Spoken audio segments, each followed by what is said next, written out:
Isang magandang araw sa ating lahat.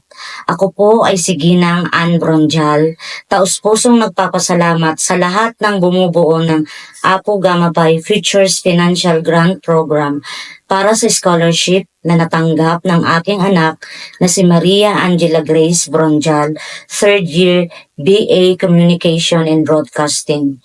Ito po ay isang napakalaking tulong pinansyal para sa kanya at lalong-lalo na para sa akin na isang single parent. Ang perang kanyang matatanggap ay mailalaan namin pambayad sa kanyang boarding house. Salamat sa Diyos at ginawa kayong instrumento para makatulong sa mga nangangailangan.